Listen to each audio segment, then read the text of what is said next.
तो 12th class के geography के जनसंख्या चैप्टर का सबसे अंतिम हिस्सा हम पढ़ने जा रहे हैं बच्चे, जिसका नाम है व्यावसायिक संगठन। ब्रैकेट में हमने लिखा है कि श्रमजीवी जनसंख्या का संगठन, माने ऐसी जनसंख्या जो श्रम करके, मेहनत करके, मजदूरी करके, नौकरी करके, काम करके जीवित रहती है, ऐसी जनसंख्या को ही हम श्रमजीवी जनसंख्या कहते हैं। तो श्रमजीवी संगठन में हम देखते हैं इसमें कई प्रकार के लोग, किसान भी होते हैं, मजदूर भी होते हैं और व्यवसाय करने वाले लोग भी होते हैं बच्चे। तो व्यावसायिक संगठन के आधार पे इसकी क्या क्या विशेषता है, तो इसमें मैंने लिखा है बच्चे देखो कि आर्थिक दृष्टि से भारत की जनसंख्या को 3 वर्गों में बांटा जाता है।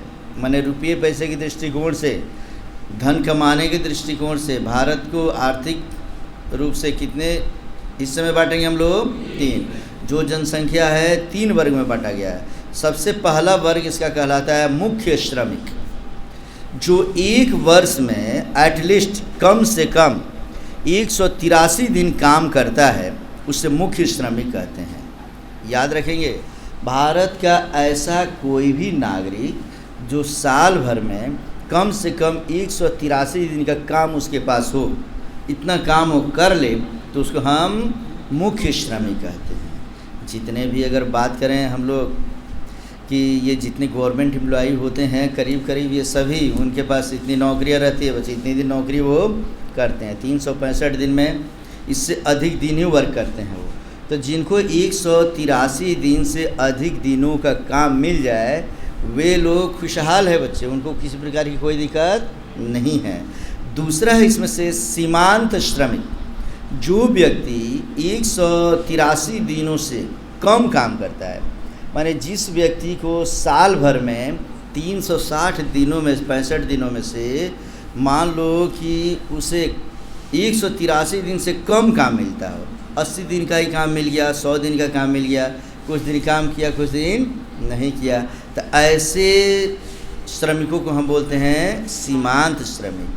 मुख्य श्रमिक और सीमांत श्रमिक, ये दोनों का प्रतिशत है 39.8%, मैंने 39.8%।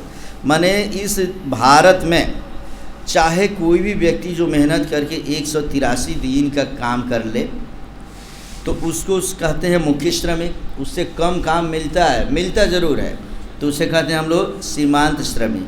और जो व्यवसाय करने वाले लोग हैं, जो व्यवसायी हैं, वो किस में आएंगे बच्चों? मुख्य श्रमिक में। उनके पास तो 365 दिन का काम होता है। वो दुकान क्या करेंगे? डेली खोलते हैं। तो डेली खोलेंगे बच्चे, तो जाहिर सी बात है जोड़ देंगे तो 183 से ज़्यादा जाएगा। मानो कि संडे को बंद कर दें, पर्व त्यौहार में थोड़ा सा बंद कर दें, रिश्तेदारों में चले जाए, तब भी 183 दिन से काम नहीं है। और इसमें तीसरे ग्रुप में इसमें बांटा गया अश्रमिक, वह व्यक्ति जिसे श्रम ही ना मिले, मजदूरी माने काम ही ना मिले, तो ऐसे लोगों को हम क्या बोलते हैं? अश्रमिक। इसी में बेरोज़गार होते हैं। जितने बेरोज़गार हैं, जिनको काम नहीं मिलता है बच्चे, वे किस में आएंगे? अश्रमिक। भारत में ऐसे लोगों की संख्या, अश्रमिकों की संख्या कितनी प्रतिशत है? 60। ऐसे लोगों की संख्या है 60.2%।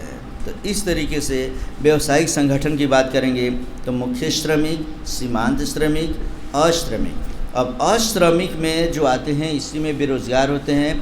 बेरोज़गारी क्या है, इसका एक अलग टॉपिक मैं जीके के लेवल पे पढ़ाऊँगा।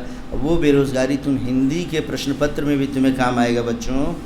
लेख लिखोगे जब बेरोज़गारी की समस्या पर, उसमें भी डाटा डालोगे और इसमें भी डालोगे। इकोनॉमिक्स का हिस्सा है वो, तो उसको हम अगले टॉपिक में पढ़ेंगे। नेक्स्ट क्लास में हम पढ़ने जा रहे हैं मानव विकास।